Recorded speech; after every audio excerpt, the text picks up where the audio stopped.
મળ્યો છે નહીં મળે વારંવાર હેત કરી પ્રેમ કરીને પ્રભુ ભજી લે તો ઉતરી જાય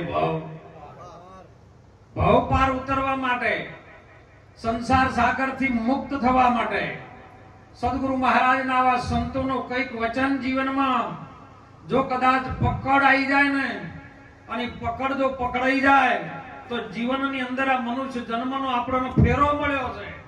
જે મનુષ્ય જન્મનો ફેરો સફળ કરવા માટે આવા સંતોનો સંગ મળ્યો છે. સુંદર વાત કરી હો. અને વાત આપણા જીવનમાં આપણું કલ્યાણ કરવા માટે સંતો કરે છે. સંતો તો વાત કરેલી પણ ઉતારવું ન ઉતારવું આપણા પોતાના હાથમાં છે. અને જો આપણે વાત ઉતારી લઈએ તો આપણું આ જન્મ સફળ થઈ જાય એવી વાત છે. કારણ કે અમે તો આવતા એટલે કુંવર બાપા ગમે એ જગ્યાએ ફરતા હોય તો ભાળીધર બાપુ ગાડી આવી છે ને ગમે એવું કામ પડતું નાખે.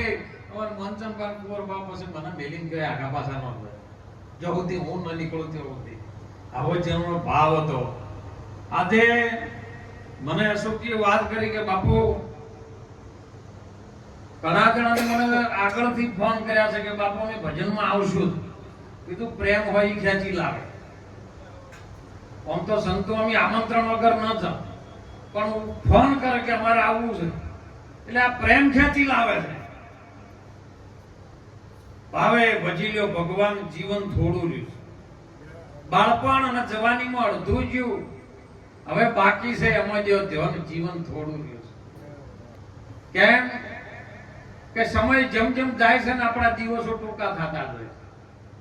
આયુષ્ય આપણું ટૂંકું થાય છે. જીવનમાં કંઈક વિચારવા જેવી વાત છે તો વિચારી લીધું તો આ જતા જતા કદાચ છેલ્લા ડચકાનો ખેલ જાણવો ઘણો મુશ્કેલ. જોઈ લ્યો જુગ બંધનની આ જેલ એને તોડવી ઘણી મુશ્કેલ. અહંકાર રૂપીમાં કિલ્લો આડો ઉભો છે અને જબરો છે જડેલ. જોઈ લ્યો આ જુગ બંધનની છે જેલ.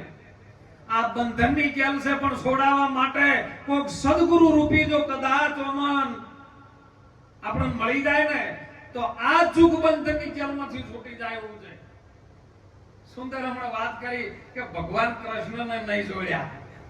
જોજો શબ્દો અમુક કહેવાય આવશે. કનવરજી સાહેબે સુંદર વાત કરી કે નરસિંહ મહેતાને નાચવાળાને નહીં મેલ્યા.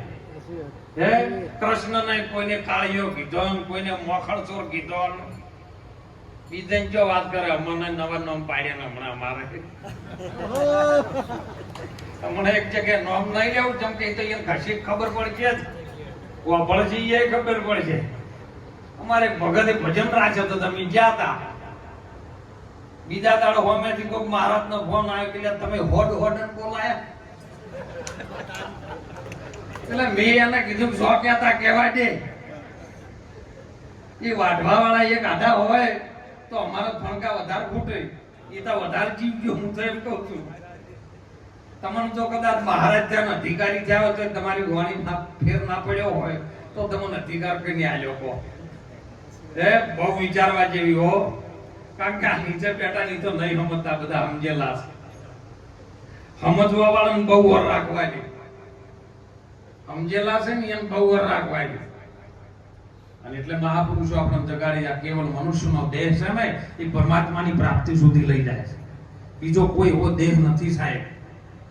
નકે કોમે જીવો હતો કોઈ દાડો એક ખળી ભાજી બે કટકા નો કરે કોને ચાર પાણી નો પાડે. એને કૂટનો થીગડા મારી દીધેલો ને એટલે બધા અસલી કૂટ ચીયો એ ખબર નહીં.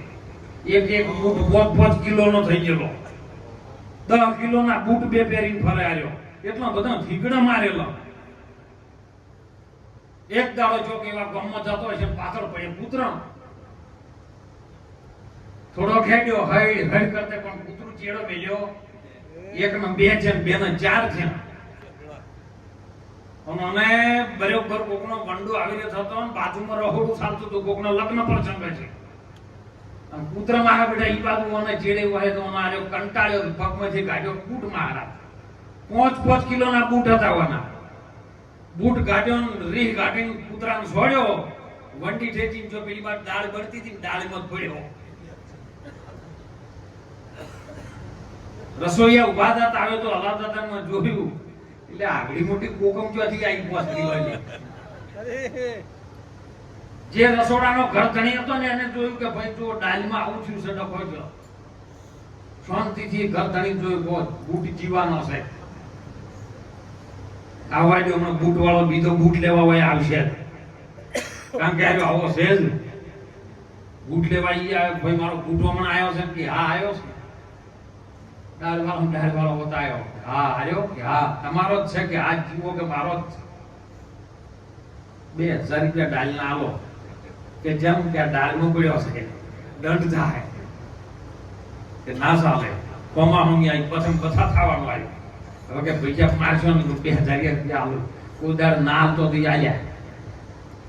બૂટ લઈને ઘેર આવ્યો હો. ડાળ વાળો ઘરવાળી બેઠી હતી, જોયો બૂટ વાળો કે ચમ છે બૂટ ચોક કે ડાળમાં પડે એવો લાગે કે કદી જીવનમાં કોઈ ચા નહીં પાઈ. 2000 રૂપિયા દાળવા પડ્યા કે તમારા ઘા ફકે છે હવે મેલો. હવે તમારું નિશાન બરાબર રહ્યું. હવે તો આ લોક મેલો કા ભગવા મંડ્યા. ઉતરણ છોડ્યો તો કે ડાળીમાં જતો રહ્યો. કા ના ફટ્યો કેમ કરો તાને. હવે ઈ બૂટ જોવા પાછળ 4-5 ને હાળી આયા. વંડો ઠેકીને જોતો તો કે જીવાભાનો બૂટ, જીવાભાનો બૂટ. જીવાભા પેલા લોભિયા વંડો કૂદી નો જોતો તો હેરો કંટાળ્યો. વળી પાછો બૂટનો ડાળ વાળો ઘા કર્યો. પેલા 4 છોકરા જતો રે ને બીજી બાજુ ગોર મહારાજ ચાલતા હતા. ટાલ મોય આલ્યો ઢેમસું ઉજાઈ દીધું. ગોર મહારાજ બે ભોમ થઈને પડ્યા તો ભોમ ભેળું થયું. તો શું થયું આપડા ગોમના ગોર મહારાજ ના ઢેમડું આલ્યું. બૂટ કનો છે કે જીવન ભેળો કર્યો. વળી પાછો દવાખાના ખર્ચો 1000 કાઢ્યો. આલો ન કે મરી જાય તમારો કેસ થાય. ફેર 1000 આલ્યા. ઘરવાળી કે હવે રેવા દો, કોને વિરમ કરો. અને આ બૂટને એક બાદ મેલ્યો થારું કે ના હવે છે ને આપણે કોઈથી આ બૂટને રાખવાના 2 બૂટ છે થેલી પૂરી તળાવમાં નાખ્યા. આરો તળાવમાં નાખવા જો આમ ફેકોળીને વધારે પણ ટોકું ઉઘાડું હતું ગોમના ટોકામાં પડ્યા. અને જે પાઇપમાંથી પાણી જતું હતું ને એ કોકમાં ફસાઈ ગયા. આખું પાણી ગોમનું બંધ. ગોમવાળાની રાઈડ આવી કે પાણી બંધ થઈ ગયું. સરપંચ આયા ઉભા થઈને કે મારું તો પાઇપો મળ્યા પાણી બધું ચોખ્ખી છે. કેવી રીતનું થયું કે ગમે કરો પણ પાણી આવતું નથી. સરપંચ કે બધી પાઇપો ખોદાવો. પાઇપો ખોદવાના 1500 રૂપિયા ઇસ્માલભાઈ મજૂરી છે. પાઇપોમાં કોઈ નહીં કે તને એમ કરો એકનો ટોકા ઉતરો લે. હવે કોક છે એની અંદર તો જોવો જોયું મોય ઠેલી પોતે કે કોક છે ખરું મોય. 2 પગ ગાડીનો ખેંચીને બહાર કાઢ્યા. જોયું જીવનના બૂટ. સરપંચ કે ભાઈ 1500 રૂપિયા મજૂરી થી છે આલો ને કે ગોમવાળા છોડે એમ નહીં. છેલ્લે ઘેર આવીને બૂટનો હવન કર્યો. ઘરવાળી કે હવે રેવાય દો, કડકનો પૂળો મંગાવો અને એનો હવન કરી નાખો. જીવનમાં આપણા કામ ક્રોધ લોભ મોહ ઈર્ષા દેખાય આ બધાનો હવન કરવા જેવો. નહીતર સાહેબ મહાપુરુષો એવી વાત તરફ આપણને લઈ જાય છે. આજે આપણી વચ્ચે જેનો દેહ નથી અને દેહ નશ્વંત છે પણ દેહ માટીનો બનેલો છે સાહેબ. 5 તત્વથી બનેલો આ દેહ કોઈ દાડો કોઈનો રહ્યો નથી કે રહેવાનો. પણ જતા કંઈક પરમાત્માનું ભજન કરી લે, કંઈક સારી સેવા કરી લે, કંઈક સારો ધંધો કરી લે, કોઈ સંતોનો સંગ કરી લે અને જીવનમાં ગતિ તરફ પ્રગતિ થાય ને તો એનો જીવનમાં નામનો ડંકો વાજી જાય. એ નામનો ડંકો વગાડવા માટે આપણને મનુષ્યનો અવતાર મળ્યો. 9 માસ જેને વેદના વેઠી હાલ નવરાત્રી ચાલે સાહેબ. પણ તમે જોજો આરતીમાં 10 જણો હશે. 10 મિનિટની આરતીઓને એમાં 10 જણો જ હોય. 5 કલાક ગરબે રમવાનું ને એમાં ટોળું ભેળું થયું હોય. ઘરે જનેતાને પૂછજો પહેલું કે જે ગરબામાં અમને આનંદ આવે છે બા તને આનંદ આવે છે અને માને પગે લાગીને તમે રમવા જજો સાહેબ. તો જીવનનો તમારો આનંદ કંઈક અલગ હશે. પરાશક્તિ છે ને તમારું કામ કરે. એ સંતોની શક્તિ પરા પરથી આવે વાણી. અરે ચોથા પોથક પછી ભરી પોણી અરે પ્રકાશ ઉભી વાટે પછી જેની સુરતાઓ લેવા અરે સાહેબ સંતોની સેવામાં મા બાપની સેવામાં કદાચ જો આપણું જીવન જાય ને તો એનાથી મોટું કોઈ બીજું છે નહીં અને મહાપુરુષો આપણને જગાડી ગયા છે કે કંઈક કરી લ્યો કારણ કે સંતોએ વાત કરી છે કે હતો તું ક્યાં અને આવ્યો છે ક્યાં અરે તું છે કોણ હરી છે કોણ અને પાછો જવાનો છે તું ક્યાં લઈ લે સદગુરુ થી જ્ઞાન આ ભેદ નો સાનો છે હૃદયમાં જો તપાસીને છુપાયે એ ખજાનો છે ખજાનો ભર્યો છે સાહેબ કોઈ પાર આવે એવો નથી હમણાં વાત કરી હતી ને કે એક વોક હાલવા દો તો કરોડો રૂપિયા વેચાય છે કેમ તો અંદર બેઠેલો જેને આ શરીરનું સર્જન કર્યું છે એનું બોલ તો એનું તો સાહેબ વેલનાથ બાપુએ કીધું રૂખડીએ ભાવે હે વાઘનાથ બાપુના શરણે જેની વાત કરી કે આ શરીરની ખાલ પડાવો એની મોજડી સીવડાવો ઝીણા ઝીણા હિરલા ટંકાવું સોનેરી રંગ ચડાવું અને મારા ગુરુજીને પહેરાવું ને તોય સાહેબ એ વચનના તોલે તો ના આવે સંતો સાહેબ હું તો એમ કહું છું કે કોઈ તમારી ભેટ પૂજાના ભૂખ્યા નથી પણ એમને ગુરુ મહારાજ જોડેથી જે મૂડી લીધી છે ને એ ગુરુ મહારાજે એમને નવી દિશા પકડાઈ છે ને એ દિશા કદાચ સદગુરુ મહારાજના વચન રૂપી કદાચ આપણા જીવનમાં ઉતરી જાય તો તમારું જીવન શુદ્ધ બની જાય એના માટે જ સાહેબ પોકાર કરે છે નહીતર આ વાત અમારે સમજાવવાની કોઈ જરૂર નહીં અમે તો સમજાવવા તો નહીં આયા બાપા હે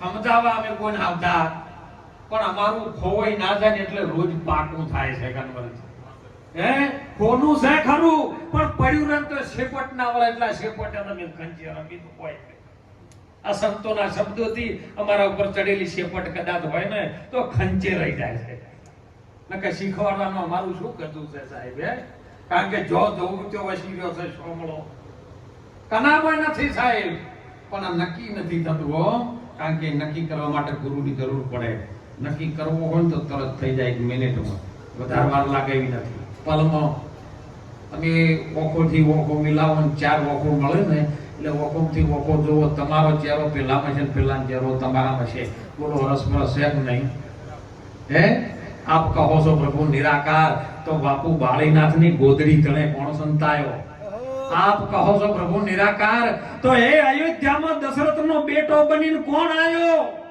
લંકામાં રાવણ સાથે યુદ્ધ માંડ્યું અરે વિભીષણને ઉગાર્યો તારકાનો વધ કર્યો આ રામ કોણ કહાયો તમે કહો છો પ્રભુ નિરાકાર તો હરિણા કંસનો વધ કરવા સ્તંભ ફાડીને કોણ આવ્યો આ તો અરસપરસ છે મીઠું દાસ કે મોત કરી લો બસ કારણ કે ઘણું જાણવા જાવ મેળવવાનો ઓમાં મોજ કરી લો આ છે તમારી અંદર ઠસોઠસ ભરેલો છે સાહેબ દૂધમાં એમ ને એમ ઘી ભરેલું છે પણ તરત રજવાળું થાય એવું નથી દૂધની અંદર ઘી ભરેલું છે કોઈ ના ન પાડી શકે અને બધા પૃથ્વી પરના તમામ જીવો છે ને સાહેબ એ કોઈ ઓગળી અધર કરી ન કહી શકે કે માના ગર્ભમાં નતું હોય શરીર પણ માના ગર્ભની અંદર બોલ કર્યો પરમાત્મા સાથે ગર્ભવાસમાં ભક્તિ કબૂલી બહાર આવીને ગયા છો બોલો કોણ ભૂલ્યું છે આપણે જાતે ભૂલ્યા બીજો કોઈ ભૂલવાડવા વાળો